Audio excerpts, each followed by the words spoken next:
Hey everybody, it is Vincent, your motorcycle mover at Motorcycle Mover LA. We don't handle a lot of vintage bikes, but there's a couple of our clients who have vintage bike collections. This client in particular, very interesting guy. He's an artist from Japan and he loves old American motorcycles, Indian and Harley Davidson, and he has quite a collection. He's got a number of, good evening, uh, good, number of Indians and Harleys in a couple residences, a few residences he has between Palos Verdes and San Francisco. And this bike, this is the first time I've seen this one. It is a 1939 Knucklehead. Now, I'm not sure, we're not sure, he's not sure if it's been painted or not. He suspects it has, but it would have been painted, oh boy, like in the 1960s. You can see it looks like some like gold leaf or something they used. And the tank and the fenders haven't patinaed at the same rate. So there's just little things that lead us to suspect it's been painted. It's really hard to tell. He's had this bike 13 years, and one thing about this guy is he will not restore a bike. However, whatever condition it's in, he will do the very minimum to make it rideable, and he does ride them. I know, because I've had to pick him up a few times. But he does ride them.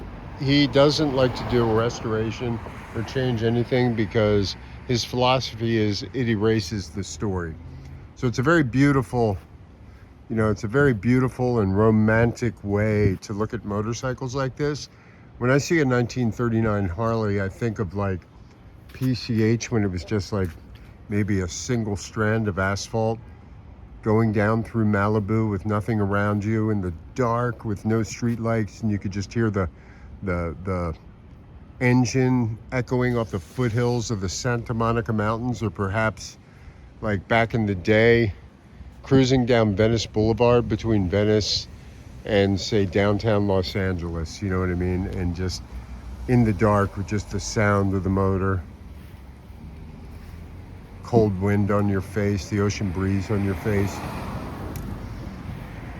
Quite a motor. It's 1939 Knucklehead, and you can see this bike is very, very, very original. It's one of the most original and complete bikes this old that we've handled, and we've handled quite a few, and I don't count restorations. I mean, those of course are going to be complete, but this is like all the stuff that came on the bike 80 plus years ago or whatever.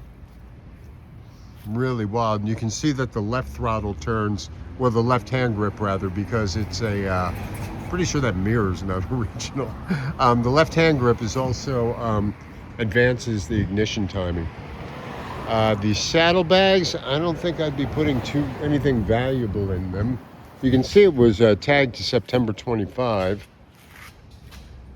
and this acts as a kickstand, so you could lift up the back tire. Not even giving any attention to the 66 Bonneville. So here's my favorite part, of course, is the suicide shift. You see that great big horn, big headlights sitting up there. They were beautiful, man. The American style of this era.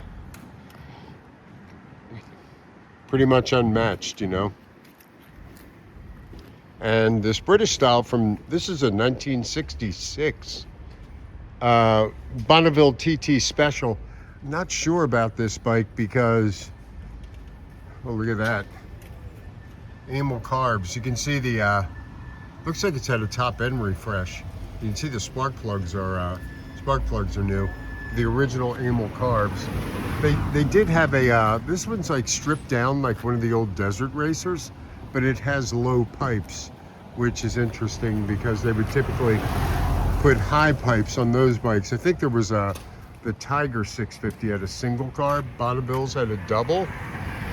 This one's kind of a hybrid. You can see like it's had some paint work and stuff, but essentially it's a pretty original bike. But the star of the show today, 1939. Harley Davidson Knucklehead.